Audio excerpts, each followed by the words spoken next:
Terakhir ke Medan kapan? Kenapa?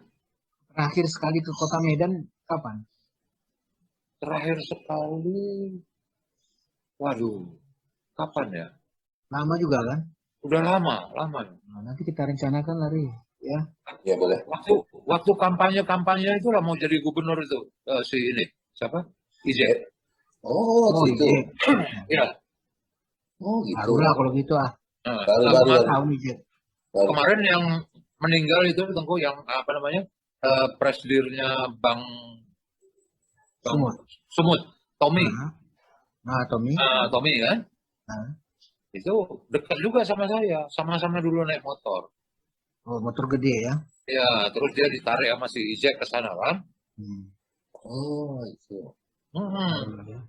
Masih ingat jalan-jalan di Medan, tempat-tempat makan-makan di Medan?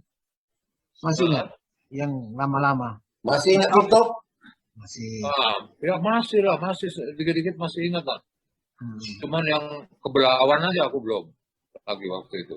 Tapi tempatnya si Jack sana enak makanannya ya? Iya, ya enak itu. Enak. Saya sampai sekarang kalau ke Medan itu udah cucunya jualan. Coba kita cerita sama dia, kakek kau dulu begini, nenek kau dulu begini. Wah itu udah lama kali Pak karena aku dapat kau tahu dari siapa? Orang-orang cerita. Aku tanya gimana sekarang? Tukang nasi sayur itu dari pajak Sambas pindah sampai ke pajak apa? Cucunya sekarang. Makan kita mesti itu. Dulu di depan apa namanya di Kesawan itu kan ada yang tukang parkir yang pendek itu apa namanya? Oh, Bagiro. Bagiro. Bagiro ya? Ya, dulu waktu kita SD, kecil-kecil, bukan jadi orang itu dia kan suka kayak Jepang dia kan. Iya. Kayak gelandangan. Udah meninggal itu ya. Iya lah. Dulu banyak kali tuh yang kita bilang orang gila kan. Masuk ke sekolah kita, waduh. Lari, takut kan. Lari. Apa namanya, sambar geledek. Iya betul. Ada lagi kayak pendeta tuh. Semua tuh. Ada yang kayak ini, yang kayak Yesus. Orang Batak ya. Oh iya. Tapi baju putih dia. Iya. Macam-macam. Jadi ya sekarang ini banyak kali yang mau bikin film mengenai almarhum. Nah, kenapa tidak? Ya. Kenapa tidak? Aku cuma bilang gini, satu, keluarga tidak punya ide untuk membuat itu. Tidak terlintas di pikiran kita untuk membuat itu. Satu. Kedua, kita tidak mau mengkomersilkan beliau. Ya. Ketiga, beliau bukan hanya punya keluarga, tapi beliau juga kepunyaan Polri. Jadi, kalau Anda mau punya ide seperti itu, kulon nuwun dulu sama Mabes Polri. Dia sebagai pribadi ya, keluarga kita boleh kita begitu, tapi dia itu juga milik daripada masyarakat Indonesia. Ya. Jadi sekarang gini, simbol. Jadi sekarang itu gini untuk pengacara. Iya, kalau kita dari pihak keluarga melihatnya, ya, memang sekarang yang topik pembicaraan papi ya, itu penilaian dari masyarakat. Ya, itu tadi saya bilang, itu yang harus kita sadari. Masyarakat juga punya dia. Ya. Kita aja lah, kita masih anak SD kelas itu, tapi kita waktu itu belum tahu sebegitu hebat dia kan. Tapi sekarang kita tahu dia. Saya rasa itu untuk pembelajaran bagi yang lanjut lah. Ada dulu contoh kan begitu. Kenapa dia bisa begitu kan? Nggak kebayang dulu. Tapi masalahnya, Arif, belum tentu Polri juga setuju dengan adanya film Pugak. Iya. Iya dong. Aku bisa ngerti kekhawatiran itu ya. Iya kan? Kalian khawatir ya. Ada experience. That's one experience, Rick. Ada satu kelompok dari lawyer yang buat buku mengenai papi. Ya. Awalnya lancar. Penjualan dilakukan oleh grup Kompas. Ya. Tapi pada satu saat itu masih banyak sisanya. Ya. Saya sebagai keluarga itu kan punya rasa gimana ya? Itu kan dibikin dengan biaya. Ya, oleh lawyer itu. Sisanya itu kan gimana gitu. Ya. Akhirnya saya putar otak, teman saya, sahabat saya itu Cepi Hakim. Pernah dengar nggak Cepi Hakim? Tahu. Mantan Saudara Kasal ya. itu kan? Iya, iya, iya. Ya. Kawan aku nyanyi itu. Orang Medan itu. Kawan aku Ya. nyanyi Medan itu. dia. Iya, iya. Dulu Jadi pernah di aku Medan tanya, lah gitu. aku tanya sama dia, Cep, lo kan nulis buku, tapi bagaimana? Ini buku babe ini begini banyak, gua nggak enak nih punya beban moral sama para lawyers. Dia bilang, Dit, gampang. Coba lah. Lo hubungin aja Kapolri, ya, minta Polri untuk membeli buku-buku sisanya dan membagikan buku-buku itu ke PTIK atau ke Akpol, Akademi Kepolisian, Iya, iya. atau ke Polda-Polda. Gampang itu buat Polri. Iya.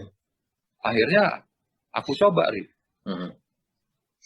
Waktu itu Kapolrinya persis Pak Tanto. Oh, Hah? Santo. Ya. Oh, Pak Santo Medan tidak ada. Ya. Pernah Medan kan? Iya, iya. Nah, aduh, hebat tuh. Itu hebat juga itu. Ya.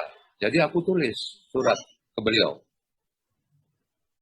Kalau memungkinkan ada sejumlah buku yang kalau boleh Polri mengambil itu, ya terserah mau dibagikan kemana, aku bilang. Tapi ada pesan dari ibu, dari mami, kalau hasil penjualan itu nanti, tolong 10% berikan kepada janda-janda Polri. Itu pesannya mami. Oke? Dari mulai surat gue masuk di Mabes Polri sampai Pak Tanto pensiun, nggak ada balasan sama sekali. Sampai nggak ke dia? Kalau menurut SPRI-nya, yang sekarang jadi ketua BP apa itu yang teroris, Suhardi Alyus. Suhardi Alyus. Nah, itu dulu SPRI-nya Pak Tanto. Yang gue kontak selalu beliau. Belum ada disposisi mas. Belum ada disposisi mas. Lo mau ngomong apa? Jadi mungkin buat kepolisian juga buah si malakama. Iya. Sementara misalnya beliau instruksi Polda baca ini buku, tapi situasi sekarang ini atau waktu itu bedanya tidak bisa mengikuti. Iya. Kan jadi buah si malakama. Iya. Karena kita bisa lihat mungkin sosok Om Hugeng itu kan sosok yang susah untuk diteladani. Karena begitu hebatnya kredibilitasnya, kejujurannya. Moralitasnya. Nah, dan sehingga dia itu jadi penerang. Nah, kemudian ada mungkin kekhawatiran yang mungkin biasa. Mudah-mudahan tidak lah. Tetapi orang akan membanding, oh Kapolri yang ini beda loh sama Pak Hugeng. Kapolri yang ini beda loh sama Pak Hugeng. Jadi dengan kata lain, bisa mengecilkan mereka. Mereka merasa, kapan kita kecilkan diri kita? Karena kalau dibandingkan Pak Hugeng, nggak ada apa-apanya ini Kapolri semua. Kan begitu perasaan mereka. Ya, makanya ini yang gua jaga. Ya, karena ada mantan-mantan Kapolri lain. Ya kan? Dan mereka juga punya keluarga. Itu kan perasaan itu harus dijaga. Iya. Ya, Ri? Iya. Nah, gue dihubungin sama salah satu dosen dari PTIK, Perguruan Tinggi Ilmu Kepolisian. Ya? Namanya Ibu Yundini. Dia bilang, Mas Didit, saya minta Mas Didit menjadi pembicara untuk siswa polisi yang di PTIK untuk S2. Buat apa saya bilang? Enggak, sampaikan. Bagaimana Bapak dulu bla bla bla bla bla bla. Saya bilang, maaf Bu. Tidak. Saya bilang, kenapa Mas Didit? Bu, saya ada hubungan emosional sama almarhum. Iya. Ya. Jadi subjektif. Ya. Jadi nanti daripada ya tanggapannya kurang baik, lebih baik Ibu cari satu sumber yang mengetahui betul-betul mengenai almarhum. Tapi bukan dari keluarga. Saya bilang. Memang. Dia paksa gua. Dia paksa gua. Mas Didit, sampai dia kasih contoh gini. Kalau Mas Didit malam-malam melihat ke atas, itu ada bintang. Bintang itu sinarnya itu udah ratusan ribuan tahun yang lalu. Iya. Baru kita terima malam ini. Eranya Bapak Hugeng itu tahun 70-an. Ya. Tapi masih dibicarakan sampai saat ini. Dia bilang. Jadi Anda sekarang harus bicara. Saya bilang enggak. Terima kasih saya bilang. Nah, Soal film juga Tengku, ya. Lain halnya kalau ide itu datang dari kepolisian sendiri, beda Bos. Tapi kalau dari luar institusi Polri, janganlah. Tunggu dulu. Sorry, aku penulis buku. Ya. Aku penulis buku 21 dan kebanyakan biografi. Ya. Ada satu pertimbangan yang barangkali mesti masuk juga ke dalam pikiran diri. Hugeng is ours. Kita punya. Hugeng itu kita punya. Ya, aku bangga, aku pernah kenal beliau waktu aku kecil. Waktu aku main di rumah kau, berkawan sama kau. Dan dia itu idola dari papiku. Ya. Nah, apakah papiku bisa berjalan seperti itu? I don't know for sure. Ya. Tetapi tidak banyak orang yang bisa jalan di jalan yang lurus dan sepi itu. Karena dia sendirian. Nah, sekarang begini. Kalau film atau buku atau film, aku merasa, ini aku ya, merasa bahwa itu layak juga lah dibuat. Ya. Tapi kita harus cari memang orangnya siapa. Sutradaranya harus siapa, harus bagus.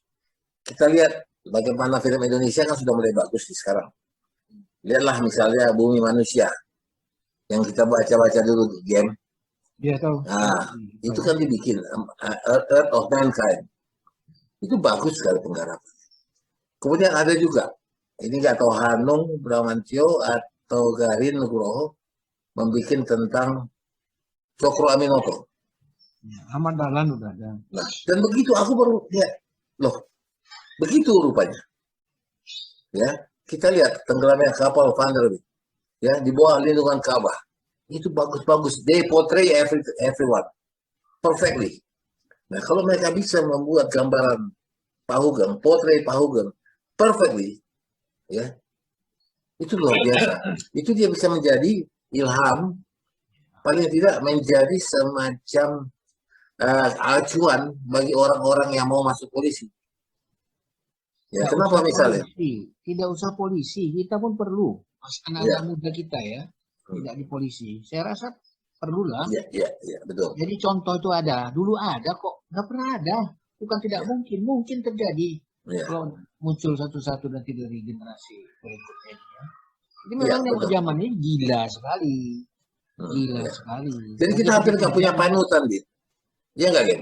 Ini kita perlu orang-orang kayak itu panutan. mencerahkan dia. Ada yang jujur, ada yang apa. Ini kan praktis kan anak-anak muda sekarang mana tahu dia udah. Kita saja terlambat. Kabar terakhir dari yang kita dengar dari keluarga, karena kita nggak mau nanya jadi nggak ini ada mungkin 30 ada ya produser itu. Sekarang yang kita dengar terakhir waktu sebelum COVID, rencana ini mau diambil sama PFN. Negara. Ya, PFN. Karena mereka sedang membuat beberapa kayak Bung Hatta dan lain sebagainya. Nah, kalau PFN ini kan urusannya kan pemerintah ya. Ya, jadi saya nggak bisa berkomentar di situ. Gitu. Tapi begitu mau mulai, yang mau jadi papi waktu tua itu sudah ada. Butet Kartaraharja.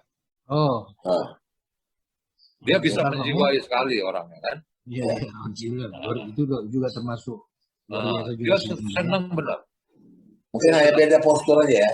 Butet itu kayak gemuk, kalau papi kan kurus, kalau kan kurus. Ya. Tapi kosmetik kan bisa merubah ya. Tapi si Butet itu memang boleh lah. Ya. Tapi begitu mau di set up, COVID. Jadi semua biaya kan konsentrasi ke menanggulangi ini. Jadi ya memang begitulah situasi. Ya, aku sih mikirnya ya. Ya, terus terang aku bukan penonton film Indonesia, maaf. Tetapi ada beberapa film Indonesia aku terkesan. Ya, seperti itulah. Di bawah lindungan Ka'bah itu jadi bagus sekali. Ya. Bahkan aku baru tahu nih. R.A. Kartini. Ya, ketika dia bilang bahwa kenapa dia mau kawin terakhir dengan Duda itu, Bupati. Karena karena kenapa? Karena dia itu saran istrinya, saran dari istri si bupati itu. Nah, jadi ada excuse di situ. Kita bilang, wah dia perjuangkan, tapi dia jadi istri bupati juga, tapi dia tidak dapat emansipasi. Nah, aku baru tahu dari film bahwa memang dijanji bikin sekolah, boleh memajukan, itu syarat yang dia kasih kepada bupati. Nah, ada something hidden yang tersembunyi yang kita nggak tahu. Nah, tentu dengan cerita kau tadi tentang papi dari awal, itu kan aku melihat dari pasti something ya yang menjadi dia punya apa moral of his life gitu, yang ingin kita pelajari. Nah, kita bilang apa? Dignity, kepercayaan diri yang luar biasa, kejujuran, ketulusan, nah, mungkin sesuai dengan namanya, iman yang bagus dan kesentosaan hatinya. Nah, ini harus harus diketahui orang banyak. Tidak banyak loh orang seperti Papi, Dik. Oh, Tidak banyak orang seperti Pak Ugen. langka namanya. Ya. Hampir boleh bilang nggak ada. Boleh difikirkan juga tuh dia untuk pembelajaran masyarakat luas ini, terutama generasi muda. Ya, keterangan dia itu luar biasa. Kalau ada yang mau filmkan ya silakan aja. Tapi dengan catatan film itu jangan pula Main-main. ada pesan-pesan dari jangan apa adanya. Ada orang numpang sponsor, numpang ini. Nah, Jadi ini bukan kaleng-kaleng, istilahnya begitu satu. Nah, harusnya produser nomor 1, sutradara nomor 1. Kalau sutradara aku apalah rekomendasi yang 2 itu deh. Sudah terbukti pekerjaannya. iya, iya. Ya mudah-mudahan bukan mencampuri, tapi kita kasih informasi. Karena memotret orang yang sukses begini, orang yang lulus ini susah. Salah sedikit saja, udah rusak itu gambaran itu. Dan pada waktu itu semua belum ada apa yang dinamakan pencitraan kan gitu. Nah, iya betul. Namanya mana ada cerita pencitraan kayak sekarang di mana-mana di foto dia. Luar biasa. Iya. Ya, harus dipertimbangkan Dan itu. gimana juga, kan Mami masih ada ya, aku. Ya. Betul. Jadi perlu dan memang harus kita juga mendapat persetujuan dari Mama. Harus. Ya kan? Oh iya, itu harus. Karena terus terang, dibalik seorang papi yang bisa mempertahankan prinsipnya, itu gue juga mesti salut sama Mami. Ya, iya betul. Pasti ada perempuan hebat di belakangnya. Begitu. Behind every powerful man there's a woman. Gitu. Itu kata si Balzac. Jadi waktu gue ngomong itu, Mami bilang, terserah kau asal selama polisi juga setuju. Ya. Tapi tolong jangan bikin kayak, ya mohon maaf, kayak Ainun Habibie, aku nggak mau. Kenapa? Sedih. Itu bukan love story, kita bukan love story, tapi kalau mau tampilkan apa yang mau ditampilkan dari seorang papimu. Oh. Kosmetik yang ketebalan ya. Kosmetik. Kalau message itu nggak sampai ke masyarakat, percuma, kasihan papimu. Ya, memang itu yang Ainun Habibie itu kan kisah cinta yang ketiga ya. Tapi waktu masih perkenalan pertama itu masih bagus ya. Ya betul. Jadi kurang lebihnya begitu, bos. Ya.